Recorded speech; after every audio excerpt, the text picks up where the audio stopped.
दोस्तों, मैं हूं प्रमोद कुशवाहा और आप देख रहे हैं अपना सर प्रमोद यूट्यूब चैनल। आज के इस वीडियो में मैं आपको बताऊंगा कि जो आपका कक्षा 11 है यानी कि क्लास 11 विषय भौतिकी यानी कि विषय जो आपका फिजिक्स है, फिजिक्स का सेट 1 मॉडल पेपर का जो है मॉडल पेपर का सेट 1 उसको मैं आज इसमें सोल्यूशन करके बताऊंगा। अगर आप मेरे पहले जो वीडियो बायोलॉजी का दिया हुआ है, बायोलॉजी का सेट 1 सेट 2 सेट 3 जो नहीं देखे होंगे तो वे आप मेरे डिस्क्रिप्शन बॉक्स में जा करके दिया हुआ लिंक पर जाएंगे और देख लेंगे। इस वीडियो में जितने भी पहले पूछा गया क्वेश्चन है फिजिक्स में तो वे सारे क्वेश्चन को मैं टिक करवा दूंगा। तो चलिए हम लोग देखते हैं कि कैसा क्वेश्चन है। जैसा कि आप यहाँ पे देख रहे हैं, जो आपका पीला कलर से लिखा रंगीन किया हुआ है, पीला कलर से ये आपका क्वेश्चन है। और जो ब्लू कलर से यानी कि स्काई ब्लू कलर से जो आपका रंगीन किया हुआ है, हाईलाइट किया हुआ है, ये आपका आंसर है। तो आप कंफ्यूज नहीं होंगे। तो जैसा कि आप यहाँ पे देख रहे हैं कि क्वेश्चन नंबर 1 है। क्वेश्चन नंबर 1 में पूछा जा रहा है कि निम्नलिखित में से कौन सी इकाई की विशेषता है। तो इसमें आपका उपरोक्त सभी होगा, यानी कि ये तीनों ऑप्शन सही है। तो देखिए ऑप्शन ए में क्या है, इकाई सार्वभौमिक रूप से स्वीकार किया जाना चाहिए, ये आपका सही है। बी में है कि यह अपरिवर्तनीय और अच्छी तरह से परिभाषित किया जाना चाहिए, ये भी सही है। फिर सी में है कि यह उपयुक्त आकार का और आसानी से उपलब्ध होना चाहिए, ये भी सही है। यानी कि आप इसमें तीनों सही है, तो ऑप्शन डी को सही कर लेंगे, उपरोक्त सभी को। फिर आपका क्वेश्चन नंबर 2 में पूछा जा रहा है कि गुरुत्वीय स्थिरांक का आयुमी सूत्र है। तो गुरुत्वीय स्थिरांक का आयुमी सूत्र होता है m के पावर -1 l के पावर 3 और t के पावर 2 होता है। तो आप इसमें ऑप्शन सी को टिक कर लेंगे। फिर आपका क्वेश्चन नंबर 3 में पूछा जा रहा है कि निम्नलिखित में से कौन से जोड़े की बीमाएं समान है, यानी कि कौन सी इसमें जोड़े की बीमाएं समान होती है। तो इसमें आवेग और संवेग की जोड़े की बीमा जो होती है समान होती है। आप इसमें ऑप्शन बी को टिक कर लेंगे। फिर आपका क्वेश्चन नंबर 4 में पूछा जा रहा है कि निम्नलिखित में से कौन सा समय का मात्रक नहीं है। इसमें जो समय का मात्रक है वे कौन सा नहीं है। तो समय का मात्रक जो है कि इसमें 2 ऑप्शन सही है। समय का मात्रक पारसेक जो है ये भी होता है और प्रकाश वर्ष भी होता है। तो आप इसमें ऑप्शन बी और डी दोनों को टिक कर लेंगे। फिर आपका क्वेश्चन नंबर 5 में पूछा जा रहा है कि बल आघूर्ण की एसआई इकाई है। बल आघूर्ण की एसआई इकाई क्या होती है। तो बल आघूर्ण की एसआई होती है एन एम। तो आप इसमें ऑप्शन ए को टिक कर लेंगे। क्वेश्चन नंबर 6 में पूछा जा रहा है कि वेग समय ग्राफ का ढलान क्या देता है, यानी कि वेग समय ग्राफ है इसका ढलान क्या देता है। तो इसका ढलान जो है कि त्वरण देता है, त्वरण, यानी कि ऑप्शन सी को टिक कर लेंगे। फिर आपका क्वेश्चन नंबर 7 में पूछा जा रहा है कि एक गेंद को लंबवत रूप से 20 मीटर पर सेकेंड के वेग से प्रक्षेपित किया जाता है। पहले 2 सेकेंड में तय की गई दूरी ज्ञात कीजिए, जहां कि g बराबर 10 मीटर पर सेकेंड स्क्वायर का प्रयोग करें। ठीक है, तो इसमें देखिए आपका सही आंसर हो जाएगा 20 मीटर। यानी कि आप यहाँ पे, जैसा कि आप यहाँ पे देख रहे हैं कि सोल्यूशन यहाँ पे दिया हुआ है, मैं सोल्यूशन लिख दिया हूँ, इसको आप फटाफट स्क्रीनशॉट मारिए और ले लीजिए स्क्रीनशॉट। फिर आपका क्वेश्चन नंबर 8 है कि त्वरण किस प्रकार की भौतिक राशि है, यानी कि त्वरण जो है किस प्रकार की भौतिक राशि है। तो त्वरण जो है कि सदिश राशि होती है, यानी कि त्वरण को इसमें सदिश टिक कर लेंगे, यानी कि ऑप्शन ए। फिर आपका क्वेश्चन नंबर 9 में है कि यदि किसी वस्तु का विस्थापन शून्य है तो हम उसकी तय की गई दूरी के बारे में क्या कह सकते हैं। तो इसको हम लोग कह सकते हैं कि यह शून्य नहीं हो सकता है। आप इसमें ऑप्शन सी को टिक कर लेंगे। अगर आप मेरे चैनल पर नए होंगे तो मेरे चैनल को सब्सक्राइब कर लेंगे ताकि जितना भी इम्पोर्टेंट वीडियो हुए आप तक आसानी से पहुंच सके। फिर क्वेश्चन नंबर 10 में पूछा जा रहा है कि 2 कारें ए और बी 10 किलोमीटर पर घंटा और 60 किलोमीटर पर घंटा के वेग से आगे बढ़ रही है, यानी कि 2 कार है ए और बी। पहला ए कार जो है कि 100 किलोमीटर जो है कि पर घंटा आवर के वेग से आगे बढ़ रही है और दूसरा कार जो है कि 60 किलोमीटर पर घंटा के वेग से। तो इसमें पूछा जा रहा है कि यदि दोनों कारें एक ही सीधी रेखा में एक ही दिशा में चल रही हो तो कार बी की तुलना में कार ए का अपेक्षिक वेग क्या होगा। तो इसमें देखिए कि इसमें वेग बताना है, तो इसका सही आंसर हो जाएगा 40, यानी कि 40 किलोमीटर पर आवर, यानी कि 100 किलोमीटर तो आपका ए का है और 60 है आपका बी का। तो इसको जब हम लोग घटाएंगे तो इसका वेग हो जाएगा आपका 40। तो इसमें आप 40 किलोमीटर पर आवर को टिक कर लेंगे, यानी कि ऑप्शन ए। फिर आपका क्वेश्चन नंबर देखिए 11 में पूछा जा रहा है कि विस्थापन के परिवर्तन की दर कहलाती है, यानी कि विस्थापन के जो परिवर्तन की दर होती है वे क्या कहलाती है, तो उसको कहते हैं वेग। यानी कि कोई भी चीज़ जब विस्थापित हो जाती है तो यानी कि वेग में परिवर्तित हो जाती है, तो वेग को आप टिक कर लेंगे। फिर आपका क्वेश्चन नंबर 12 में पूछा जा रहा है कि घूर्णन गति में द्रव्यमान का समतुल्य राशि है, यानी कि जो घूर्णन गति है उसमें द्रव्यमान का समतुल्य राशि क्या होता है, तो उसको कहते हैं जड़त्व आघूर्ण। आप इसमें ऑप्शन ए को टिक कर लेंगे।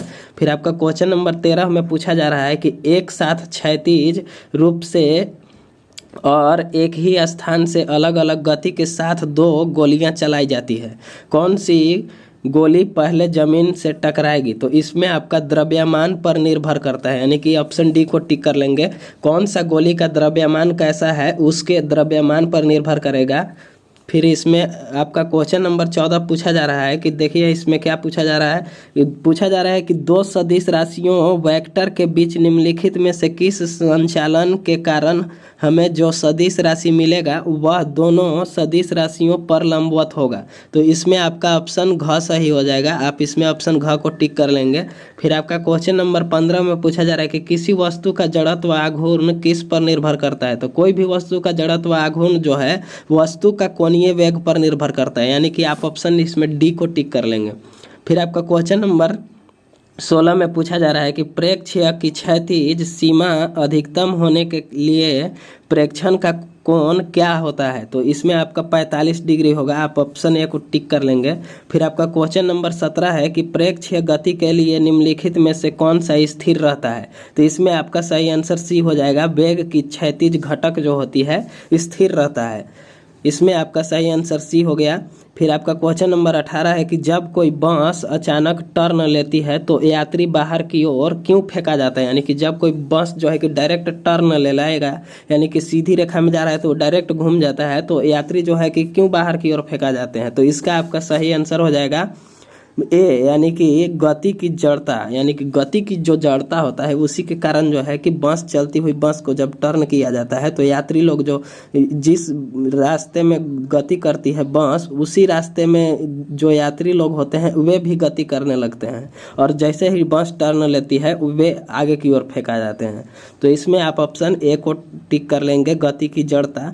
फिर आपका क्वेश्चन नंबर 19 में पूछा जा रहा है कि एक समान वेग से चलती हुई खुली कार में एक व्यक्ति एक गेंद को हवा के में ऊपर की ओर फेंकता है, तो वह गेंद कहाँ गिरेगा, तो इसमें आपका सही आंसर हो जाएगा डी, यानी कि गेंद फेंकने वाले व्यक्ति के हाथ में, यानी कि जो गेंद फेंकने वाले व्यक्ति होगा उसके हाथ में। ठीक है, आप इसमें डी को टिक कर लेंगे। फिर आपका क्वेश्चन नंबर 20 में पूछा जा रहा है कि 5 न्यूटन बल 1 किलोग्राम द्रव्यमान के शरीर पर कार्य करता है, तो शरीर का त्वरण क्या होगा, तो इसमें आपका सही आंसर हो जाएगा 5 मीटर पर सेकेंड स्क्वायर। फिर आपका क्वेश्चन नंबर 21 है कि निम्नलिखित में से कौन सा आत्म समायोजन बल है, तो इसमें आपका जो स्थैतिक घर्षण है ये आत्म समायोजन बल होता है, यानी कि ऑप्शन ए सही है। फिर आपका क्वेश्चन नंबर 22 में पूछा जा रहा है कि जब एक सिस्टम पर लगने वाला बल आघूर्ण शून्य हो तो निम्नलिखित में से किस राशि में बदलाव नहीं होना चाहिए, तो इसमें आपका सही आंसर हो जाएगा बी, यानी कि कोणीय वेग। फिर आपका क्वेश्चन नंबर 23 है कि 300 ग्राम द्रव्यमान का एक हथौड़ा 40 मीटर पर सेकेंड की गति से चलते हुए एक कील सेट करता है, कील 0.02 सेकेंड के बहुत कम समय में हथौड़े को रोक देती है, तो हथौड़े पर कील के द्वारा लगा गया बल होगा, तो इसमें आपका देखिए यहाँ पे स्क्रीनशॉट ले लीजिएगा, यहाँ पे आंसर दिया हुआ है, इसका सही आंसर हो जाएगा ए, यानी कि 600 न्यूटन बल लगेगा। फटाफट स्क्रीनशॉट ले लीजिए। आप जितना भी सोल्यूशन है उसको मैं देते जा रहा हूँ, इसका आप स्क्रीनशॉट फटाफट ले लेंगे। और अगर आप मेरे चैनल पर नए होंगे तो मेरे चैनल को सब्सक्राइब कर देंगे, ताकि जितना भी इंपॉर्टेंट वीडियो होंगे आप तक आसानी से पहुँच सके।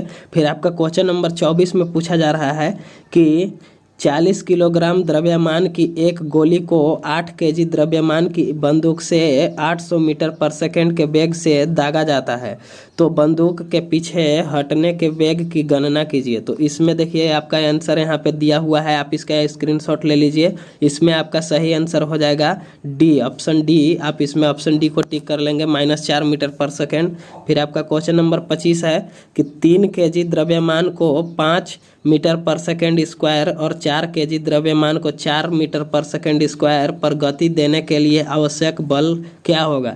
तो इसमें आपका सही आंसर हो जाएगा डी, यानी कि 4 केजी द्रव्यमान को 4 मीटर पर सेकेंड स्क्वायर पर अधिक बल होगा। क्वेश्चन नंबर 26 है कि वृत्तीय गति से गुजरने वाले पिंड पर लगने वाला अभिकेंद्रीय बल क्या होता है। तो इसमें आपका होता है mv²/r। आप इसमें ऑप्शन ए को टिक कर लेंगे। फिर आपका क्वेश्चन नंबर 27 में पूछा जा रहा है कि दो वस्तुएं ए और बी समान वेग से गतिमान है, वस्तु बी का द्रव्यमान वस्तु ए के द्रव्यमान से अधिक है, तो दोनों में से किस वस्तु की गतिज ऊर्जा अधिक होगी। तो इसमें आपका सही आंसर हो जाएगा दोनों वस्तुओं की गतिज ऊर्जा समान होगी, यानी कि दोनों वस्तुओं की गतिज ऊर्जा जो है कि बराबर होगी, यानी कि आप ऑप्शन सी को टिक कर लेंगे। फिर आपका क्वेश्चन नंबर 28 में पूछा जा रहा है कि बल विस्थापन ग्राफ के अंतर्गत क्षेत्र निरूपित करता है। तो इसमें आपका सही आंसर डी हो जाएगा, किया गया कार्य पर निरूपित होता है। फिर आपका क्वेश्चन नंबर 29 है कि 50 सेकेंड में 100 केजी के द्रव्यमान को 50 मीटर की ऊंचाई तक उठाने के लिए आवश्यक औसत शक्ति क्या होगी। तो इसका आंसर देखिए यहाँ पे दिया हुआ है, फटाफट इसका स्क्रीनशॉट ले लीजिए। इसमें आपका सही आंसर 980 वाट होगा, तो आप इसमें ऑप्शन ए को टिक कर लेंगे। फिर आपका क्वेश्चन नंबर 30 है कि द्रव्यमान m और लंबाई l वाली छड़ का उस अक्ष परितः जड़त्व आघूर्ण क्या होगा जो इसके लंबाई के लंबवत तथा मध्य बिंदु से गुजरती हो। तो इसमें आपका ऑप्शन सी सही हो जाएगा, आप ऑप्शन सी को टिक कर लेंगे, ml²/12। फिर आपका क्वेश्चन नंबर 31 है कि 5 न्यूटन बल के कारण एक वस्तु बल की लंबवत दिशा में 10 मीटर चलती है, तो बल के द्वारा किए गए कार्य को बताएं। तो इसमें आपका 0 जूल हो जाएगा, यानी कि आप इसमें ऑप्शन डी सही कर लेंगे। फिर आपका क्वेश्चन नंबर 32 है कि किसी वस्तु पर किया गया कार्य किस पर निर्भर नहीं करता है, यानी कि कोई वस्तु है उस पर अगर कोई कार्य करेंगे तो वह किस पर निर्भर नहीं करेगा। तो वस्तु का प्रारंभिक वेग पर निर्भर नहीं करता है, क्योंकि वस्तु का जो पहले वेग रहता है उस पर तो एकदम निर्भर नहीं करता है, जितना रहता है पहले से उतना ही रहेगा अगर हम लोग कार्य करेंगे तो। फिर आपका क्वेश्चन नंबर 33 है कि किसी वस्तु पर सभी बलों यानी कि बाहरी और आंतरिक के द्वारा किया गया काम किस परिवर्तन के बराबर होता है। तो इसमें आपका सही आंसर हो जाएगा बी, गतिज ऊर्जा के बराबर होता है, ऑप्शन बी को टिक कर लेंगे। फिर आपका क्वेश्चन नंबर 34 में पूछा जा रहा है कि किसी वस्तु का द्रव्यमान केंद्र यानी कि किसी भी वस्तु का द्रव्यमान केंद्र को क्या कहते हैं। तो इसमें हमेशा वस्तु के अंदर होता है, यानी कि द्रव्यमान केंद्र जो है कि हमेशा वस्तु के अंदर होता है, यानी कि ऑप्शन बी सही है। फिर आपका क्वेश्चन नंबर 35 है जो कि आपका लास्ट क्वेश्चन है, मॉडल सेट 1 का लास्ट क्वेश्चन। इसमें पूछा जा रहा है कि मूल बिंदु के परितः बल F बराबर, देखिए यहाँ पे दिया हुआ है, का आघूर्ण ज्ञात कीजिए यदि बल जिस कण पर लगता है उसकी स्थिति सदिश यानी कि r बराबर है। ठीक है, तो इसमें आपका ऑप्शन डी सही है, आप इसमें ऑप्शन डी को सही टिक कर लेंगे। अगर आप इसका PDF लेना चाहते होंगे PDF तो आप मेरे दिए हुए डिस्क्रिप्शन बॉक्स में जाकर मेरा टेलीग्राम ग्रुप को ज्वाइन कर लेंगे, आपको उसमें PDF दे दिया जाएगा। फिर और अगर आप मेरे चैनल को अभी तक सब्सक्राइब नहीं किए होंगे तो सब्सक्राइब कर लेंगे, ताकि जितना भी इम्पोर्टेंट वीडियो हो वे आप तक आसानी से पहुंच सके। इस वीडियो में इतना ही, फिर मिलते हैं हम लोग नेक्स्ट वीडियो में। जय हिंद।